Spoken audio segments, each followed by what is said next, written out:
Hello, everyone. Welcome to this special discussion that we've got today about the inauguration. My name is Matt Bennett with Third Way. We're delighted to be joined today by Stephanie Cutter and Adrienne Elrod. We are going to wait just 1 minute as people kind of come in. While we're waiting, let me just tell you how this is going to go. I'll ask a bunch of questions of our guests. In the meantime, feel free at any time to submit a question through the Q&A function at the bottom center of your screen, and then we'll get to as many of those questions as we can. We have a very large crowd for this very exciting conversation, so if we don't get to your question, apologies, but please feel free to submit them anytime, starting now, and we'll do as many as we can get to. So why don't we, for those of you who are on time, why don't we just get going? As we all know, usually inaugurations are set pieces. The Congress and the dignitaries are packed onto the stage in the west front of the Capitol.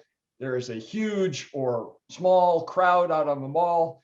There's military music, there's the swearing in, there's the speech, there's the lunch while everybody waits. There's a long and generally boring parade, and then there's about 19 balls.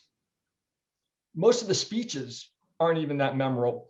I mean, think quickly. What speeches can you remember from an inauguration? Lincoln, FDR, JFK, Trump. But generally, inaugurations all kind of feel the same. And this year, of course, all of that changed. The pandemic and then the attack on the Capitol meant that the producers of the inauguration had none of the normal set pieces to work with, and they had to scramble to create an inauguration from scratch. And we have with us today the people who did that, or at least helped lead the teams that did that.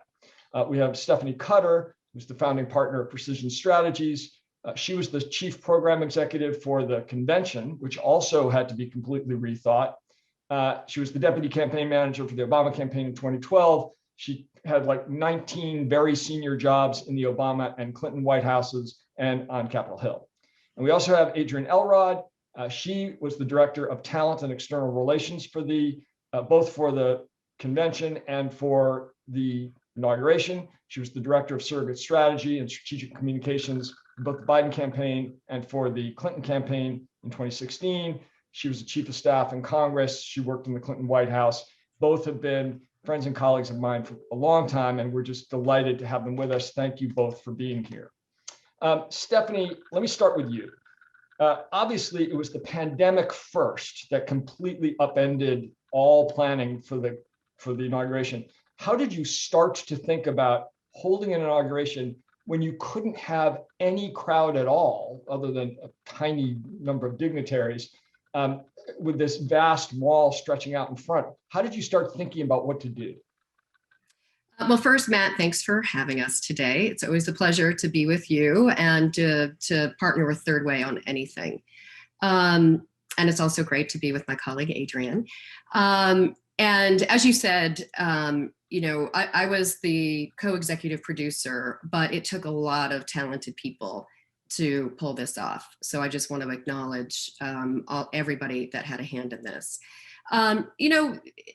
We realized that as you outlined, there are traditional events for an inauguration. The swearing in with, hundreds of thousands of people, depending upon if you're telling the truth or not. And there's a parade that goes down Pennsylvania Avenue, the traditional way of bringing a new president to the White House. And then there are a series of balls, which we all know are, you wait in long lines, your feet hurt, you're cold. We considered that to be an honor and fun and, historic to work on back in the day. This year was different. We knew we had to reinvent every single one of those events for them to happen because of the pandemic.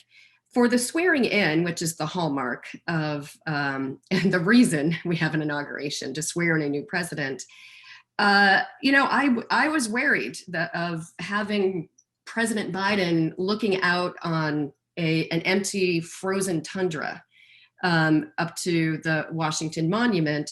And given the way this election took place and the challenges that were made to the results after Election Day, we felt it was really important to show that, that this is the person that the country chose to be their president, that this person got a record number of votes to put him in office, and with a broad, extensive coalition of Americans of all walks of life. And so how do we represent that looking out at that mall? And, we work very closely with what's called JSIC, which is the congressional committee that does the inaugurations. They pretty much run what happens on the podium, how many people can be on it, whether there's an audience. They control a certain portion of the mall. I think it's passed up until 3rd Street or 4th Street. And then we control everything else. And it was very much a partnership and a negotiation of who is on the podium, whether we can actually bring performers and what kinds of performers. They get a pick of a performer, we get a pick of everybody else, and Adrienne can walk through that piece. But in terms of what the president saw in front of him, we had lots of different ideas, went through, lots of processes to figure out what could work. And we settled on flags, and, we went through a process to figure out what it would look like. We wanted to make sure it didn't look like, Arlington National Cemetery on Veterans Day, even though that is, that's no knock on what that looks like, but this was a celebration, not a memoriam. And so we worked with C3 to come up with that design, which, as you know, represented every single state and territory, the different iteration of the flags running up to the Washington Monument, and then, of course, those pillared lights that jetted up into the night. Really was a stunning display of what really represented America coming to this inauguration.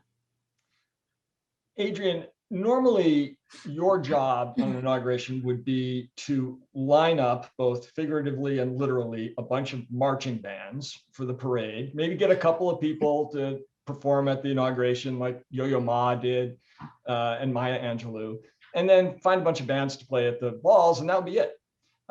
You had like 20 different events to produce and get talent to produce for. Talk a little bit about the challenge that you and your team faced in just figuring out how to make the puzzle pieces fit together at all those various events.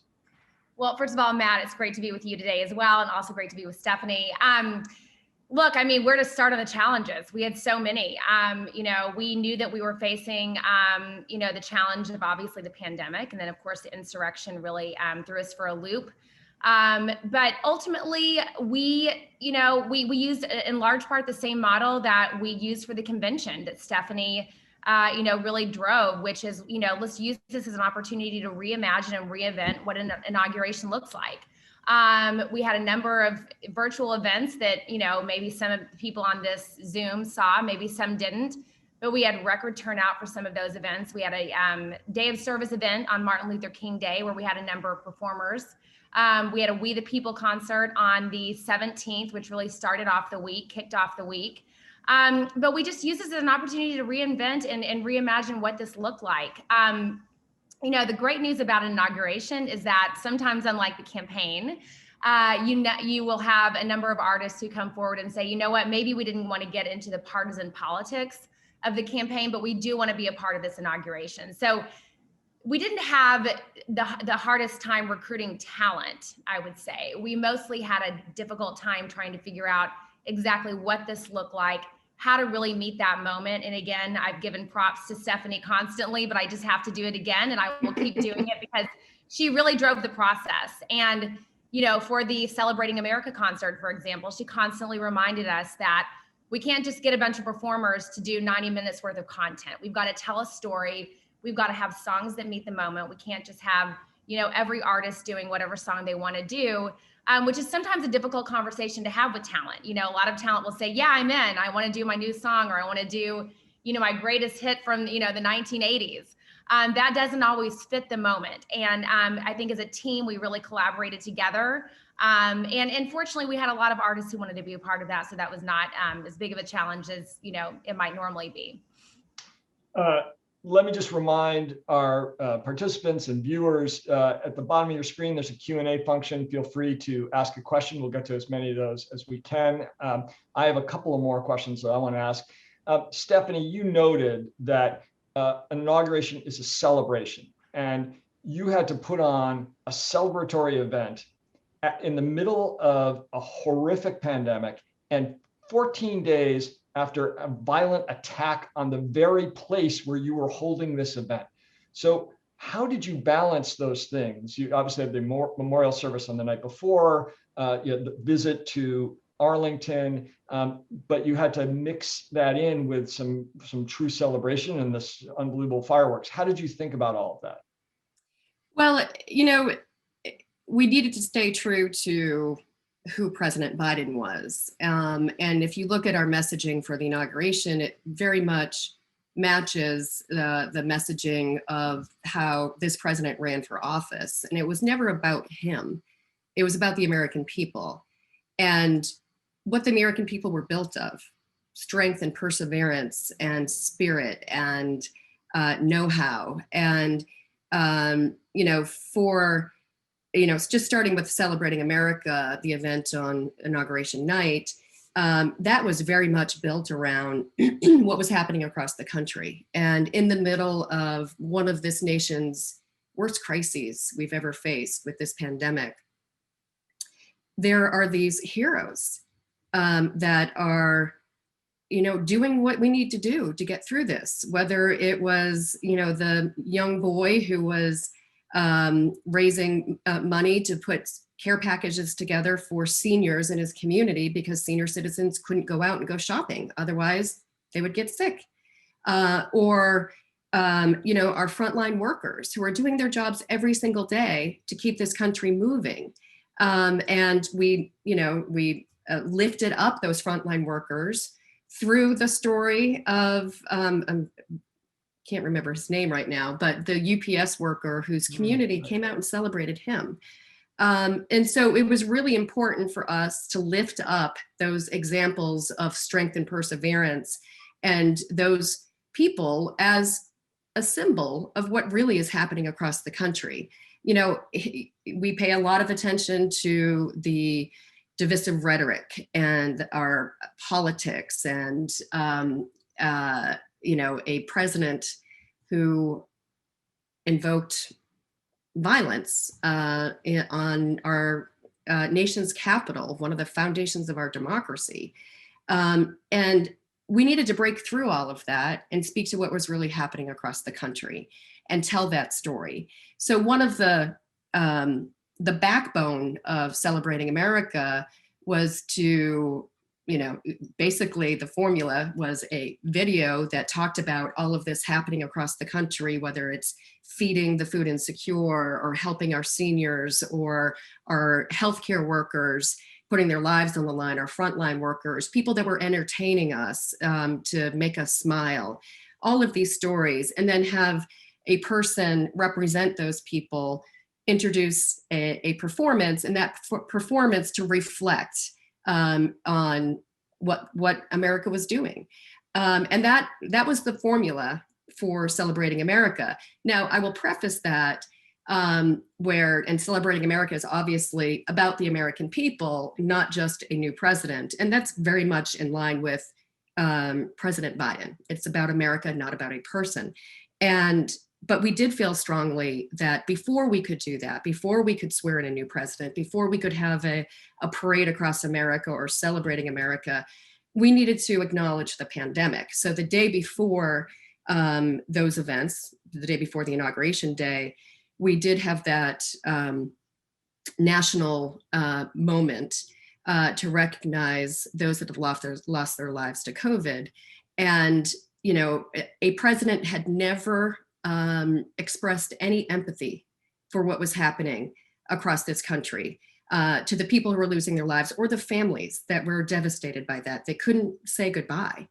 And so the president-elect at that time felt it was really important that that should be his first event coming into Washington before anything else. And so that's what we did in front of the Lincoln. And ironically, we had planned for 400 specially made lights because we knew we would be close to 400,000 deaths at that point. We hit 400,000 on that day, which is really ironic and sad, and it made us reflect on this even that much more. So, that's how we decided on the sequence of those events and the messaging. Adrienne, I have to ask a little bit about the celebrities and non-celebrities. And let me start with the poet. At prior inaugurations, there were world famous poets, Robert Frost, Maya Angelou. You had a not famous poet who became famous instantaneously. How did you find her, and how did you ensure that her poem fits so perfectly into the unifying message that Stephanie was just talking about? Well, look, we just got lucky, Matt. I mean, Amanda Gorman is somebody that Dr. Biden had her eye on, someone who she had followed and really admired her work. We were all familiar with her, but not overly familiar with her. So she was on our list that we curated, that we presented to the president-elect and the incoming first lady. And she was who Dr. Biden in particular really wanted, and that's who we selected. And it was really extraordinary to see her, her story and what really makes her who she is come to light. We went to her and said, okay, so we'd really love for you to give the poem at the swearing in, and we need you to write the poem because it's got to be an original score, if you will. And she came to us with this beautiful, she did it herself. She came to us about a week later with this beautiful poem. And then, of course, after the insurrection, she added a couple lines about that, and just really, woven, that event into her poem to really, again, make it relevant and certainly acknowledge what had just happened on that podium 2 weeks before. She's extraordinary, and I love to see that she's really the breakout star. I think of this entire swearing in. She's got a bright future in front of her. She said that she's going to run for president in 2036. Sign me up. I'm on board. But she's really an extraordinary young woman, and she met the moment, rose to the occasion. We were really lucky to have her. She sure did. Okay, the questions are starting to come in. Just as a reminder, bottom of your screen, the Q&A function. And I'm going to start asking some of these. Many of these, I should say to our guests, are not questions, but just kudos. People loved the entire thing, and I certainly am among them. I'm going to start with a question from a member of our board, Doug Lawrence, who said, I love the DNC, the convention, because we forget how large and diverse and wonderful our country is. And you made the Beauty of America show. The same with the inauguration. In fact, it was the best inauguration ever. So I will underscore that point. And Stephanie, let me ask you, like me, you've been to lots more conventions and inaugurations than you care to remember. Are we ever going back to the old way? We get that question a lot. And all I can say is it's really not up to me. Right. It's up to whoever our president is or whoever our nominee is, depending upon, where we are. So I don't know. I think obviously we hope that this pandemic is conquered and we can all gather together in person in some way in the future, because I think people do miss that. But I think the aspects of the convention and the inaugural that everybody likes, allowing more people to participate and feel part of it, pulling in people from across the country, not needing a credential or a ticket to participate, and really showing off America. I think, wherever we are in terms of whoever is the nominee or, where we are with the pandemic, and God willing, we are done with that, there will be those aspects that will allow for more participation and almost a democratization of these events going forward. And obviously, one of the things that has come out of this pandemic is the use of technology to connect people. And that's not going away. And people, here we are on a Zoom call. This is how I do my business every day. This is how we planned an entire 4-night convention and a 4-day inauguration through Zoom calls. So, the aspects that people liked of these two events, I think will be woven in. But I think we probably will have some sort of a hybrid because people miss having that personal connection. Matt, are you saying that you miss hearing like 350 people speak over a 4-day period for 2 minutes each? I mean, there's nothing more edifying really than the mayor of the great city of Racine. No offense to Racine. Yeah, right. But you know what I mean. Conventions are boring, and old style inaugurations, there are some very amazing moments, but this, it seemed to me, and many people in the Q&A are saying this, was emotional where it was supposed to be, uplifting where it was supposed to be, and it brought you on through the journey of emotion in a really amazing way. And I personally hope we never go back to the old way. And I will say though, because of the confines in which we had to produce these, we could have a much tighter script on these events, where if you're doing it in person, especially for a convention, it's much more difficult. So, and that way it was a big benefit to us to be able to really have a disciplined message and look at it as a storyline and write that story. Adrienne, you got to give us a little flavor for managing. You had some like A++ list stars all gathered in one place, particularly for the swearing in. You had, Jennifer Lopez and a whole bunch of people, Lady Gaga, Garth Brooks. How did you think about the acts that were performing at the swearing in first, and then we'll talk about the evening event, and how the flow would go and how they all kind of fit together? Yeah, well, so first of all, we asked Lady Gaga first to do the national anthem, so that was done. And again, talk about somebody who really rose to the occasion. She was so excited to put together something that was special and unique. I still get chills every time I watch it, and I will admit that sometimes I'm a weirdo and I watch and rewatch it like a couple times a week. But when she looked at the flags, especially after the insurrection, and really acknowledged that our flag was still there. I mean, that was such a beautiful moment. I'm not sure how much that was really captured on television, but there in person, it was a really incredible moment. Jennifer Lopez was somebody that we went to next, and we were lucky enough to get her to say yes pretty quickly. She wanted to do something in very typical Jennifer Lopez style that was a little unconventional, a little edgy. But I think it actually worked really well, doing the medley and then adding a little bit of Spanish language into it, which, was important. And then of course, doing her little rendition of Let's Get Loud. So on that one, we really, we worked with our team to come up with something that made sense, but they really took the creative lead on coming up with that medley. And we were not, I'll admit at the beginning, we were like, we're not sure what a medley is going to look like, but I think it actually fit.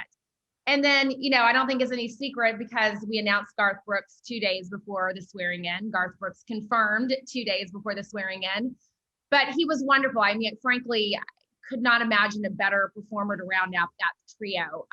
It was important to us that we had somebody from the country music community.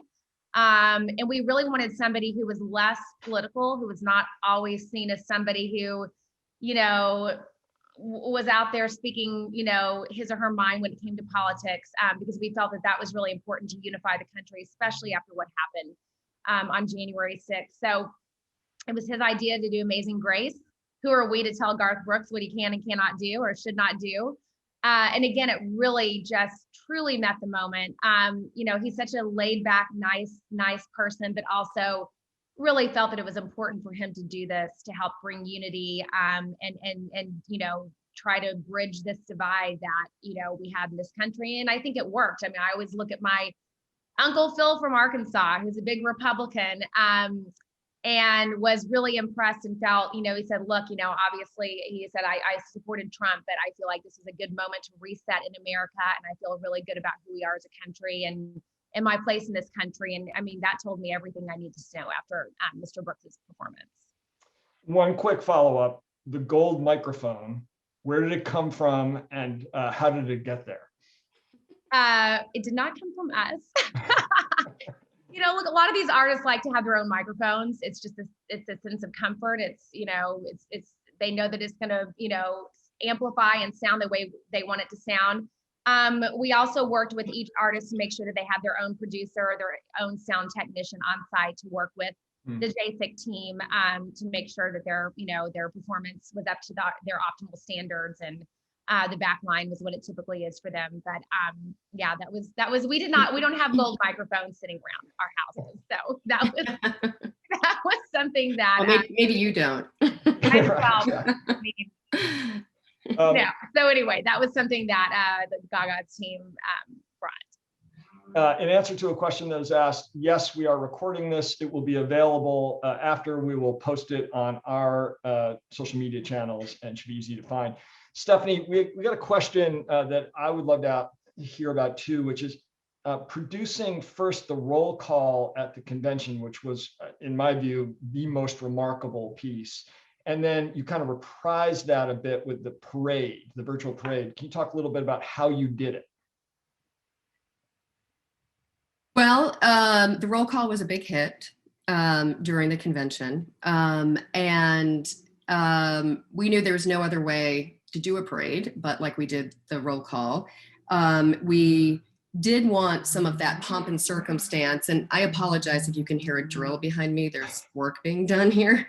We wanted some of that pomp and circumstance for a new commander-in-chief, which is how we settled on having the military escort bring the new president into the White House, which is representative of every branch of the military. And it's been done since George Washington, and we wanted to continue that tradition. And as soon as the president was in the White House, we kicked off the parade across America. And how we built that, you know, like any traditional inauguration, people apply to be part of the parade. So we went through all those applications and responded back to everybody that we are not having a physical parade. We were going to turn it into a virtual parade. If you were still interested, let us know. And those that were still interested, that's where we started. And then, you know, we wanted every state to be represented in every territory. So where, you know, what guided us is every state, every territory, a diversity of performances, not just marching band after marching band, but also a diversity of representation. And also, you know, this is was basically a TV show. So how do you keep people engaged? We had to have a few surprises filtered in to keep people tuned in. And so, you know, lots of interesting acts. We had the extreme performers. We had the, you know, some acts that had been in every inaugural parade for decades.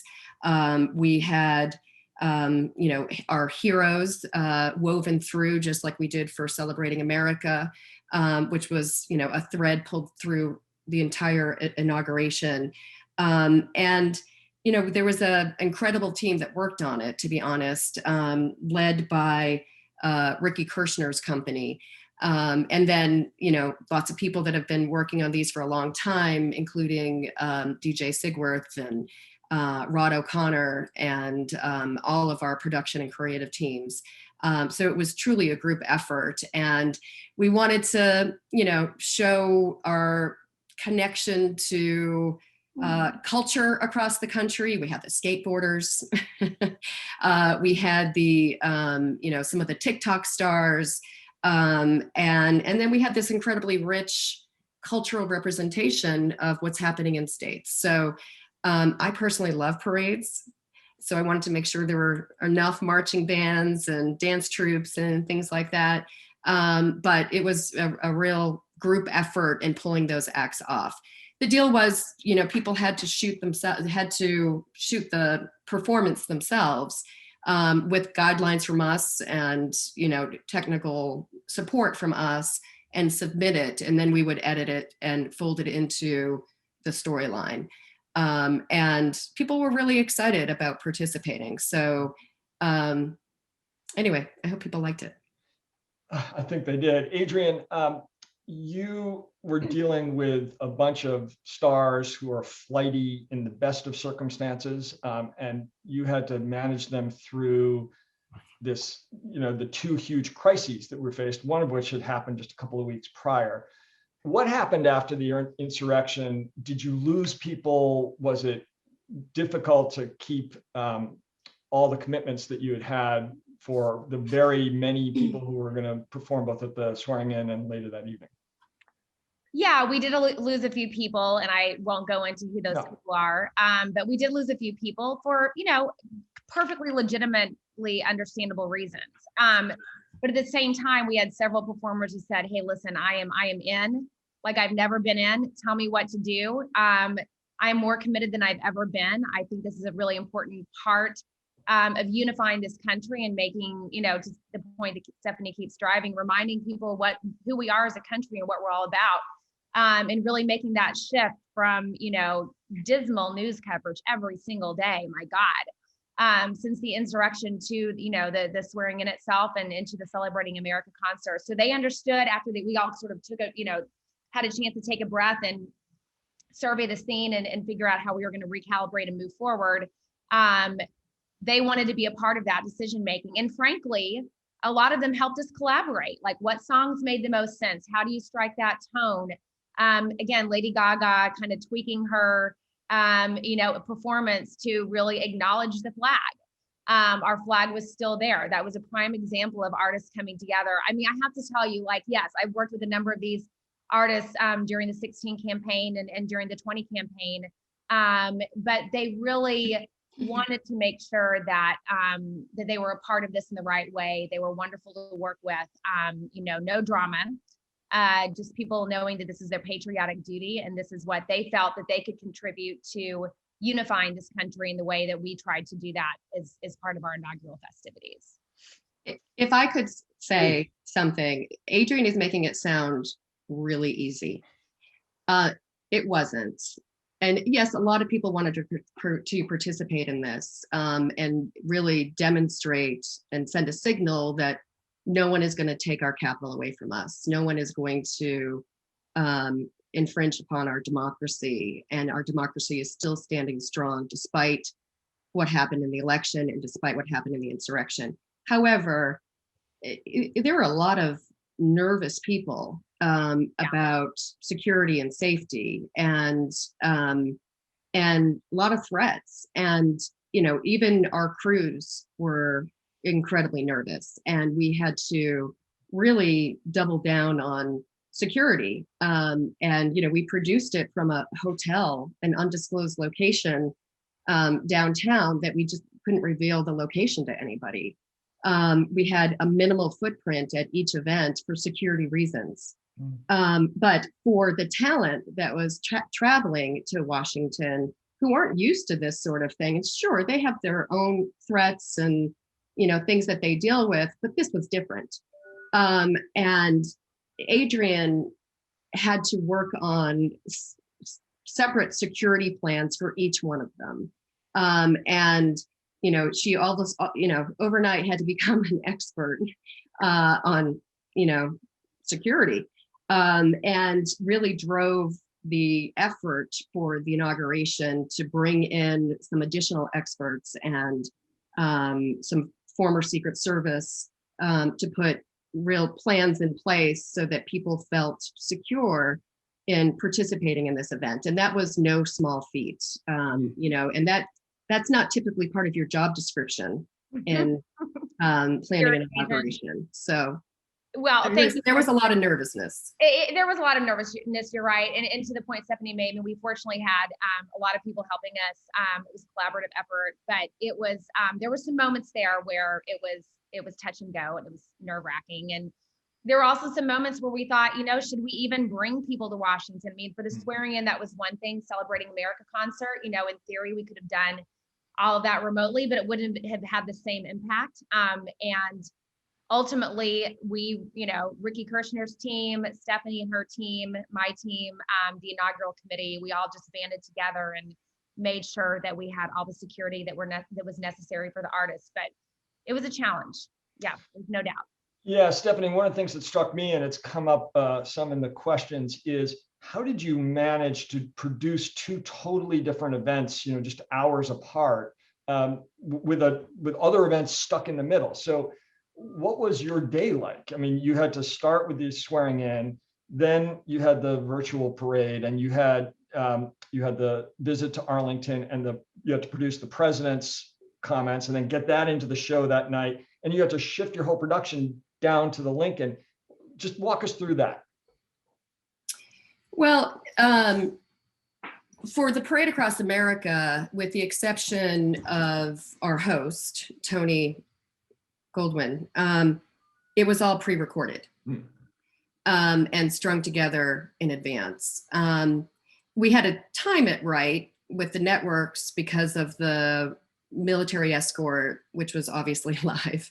And, so it was more of a production element of making sure the timing was right.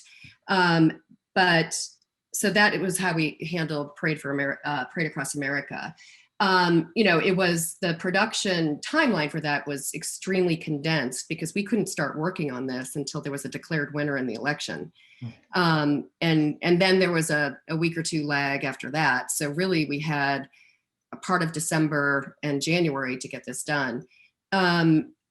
For the, how the day went, the swearing in, obviously there were live performances, but that, kind of handled itself. It's actually easier to have live events than Right. pre-recorded events, or a mix of live and pre-recorded. From there, I had to race out to Arlington to produce the taping of the three presidents, because that was the earliest we could get them together. And it was freezing cold, which you can tell from that segment. But they were great sports about it. And I had a runner at the Arlington National Cemetery as soon as that was done, that just took the chip and raced it back to our production facilities to get it edited and produced. And for the Celebrating America, most of that was pre-recorded except for the live elements at the Lincoln. But we had a practice of all of those live elements the day before, and some the afternoon of. And Tom Hanks is such a pro. He was a very cold pro that night, but He looked really cold, I have to say. That, he didn't require much practice to pull that off, and he was amazing. Bruce Springsteen did like a half of practice that day. He did a sound check, sang a little bit, and he's like, okay, I've got this. And John Legend, a total pro. And Katy Perry was just phenomenal. And watching her do her practice, she required very little direction. Really it was just us looking at her performance to ensure that we could time the fireworks right. And then everything else, like we couldn't practice the First Family singing along to Demi Lovato, that we couldn't practice that had to be organic. We couldn't practice people watching the fireworks, that had to be organic. We couldn't practice the president or the vice president coming to Lincoln to deliver their speeches. So part of that is just, that's live TV. We pre-recorded as much as we could. All of those performances, including Demi Lovato, was pre-recorded, and we just added in, the elements of people dancing with her to her song, and it all came together really nicely. So on the actual day of, there was a little bit of running around and a little craziness, but not as much as if you were producing a completely live event. We did have, for the president and the vice president's remarks, some of the timing didn't work there. I won't say why. But thankfully, Ricky Kirshner and Glenn Weiss are well-versed in, flipping shows to accommodate that. And we were able to flip some acts.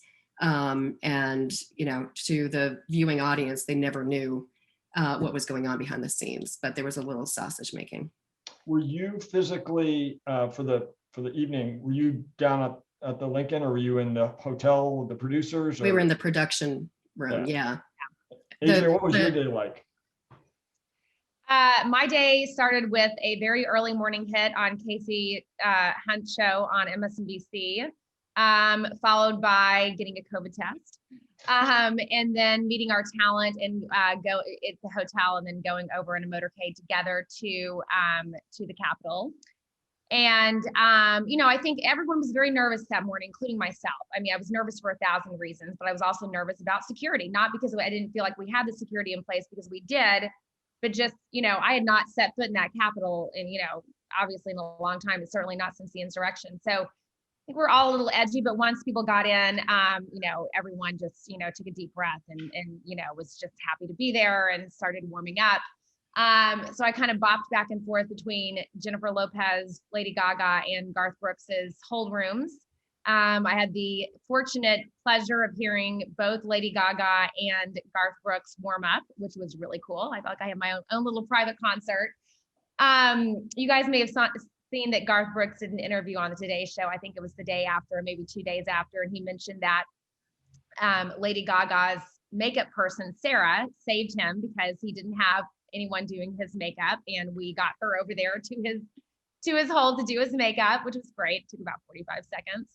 And it just, it was just a feeling of excited anticipation, and was with them until the end of the swearing in.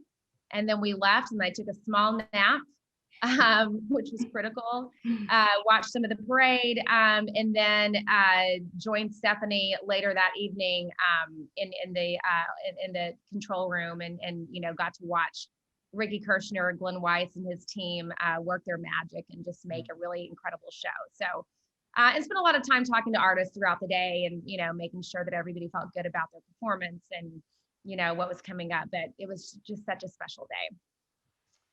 We have to wrap it up, but one question many people have asked, you may or may not know, is there a way to view these things? Are they still alive on the web? Are they easy to Google and find? They should still be at the Biden Inaugural website, or on YouTube. So hopefully folks can find them. I've gone back a couple of times because when you're in the middle of it, you can't really watch, to just to watch the show. And you can also get Demi Lovato's song "Lovely Day," which I really hope that they will release that song, because the only place I think right now to really watch it is on our Twitter handle. So sometimes I'm a super weirdo, and when I'm at the gym or running, I just play it on my Twitter account. But it's I love that song so much, it gives me chills every time. But yeah, like Stephanie said, you can still go to the Biden Inaugural and watch all of those performances. Well, look, let me just say, as somebody who started my career doing advance work for politicians, and thought, for many years, a lot about how events come together, I was absolutely stunned by how incredible, how thoughtful, how thematically perfect everything fit together. So let me add to the dozens of people who are praising you in our Q&A, and the thousands or millions that have done so since. What a spectacular job that you and everybody you worked with did on this thing. And thank you so much for doing this. This has been really wonderful. Really appreciate it. Thank you. This was fun. Thanks for having us, Matt. All right. Thank you, everybody. And this will be on our social media pages shortly. Thanks.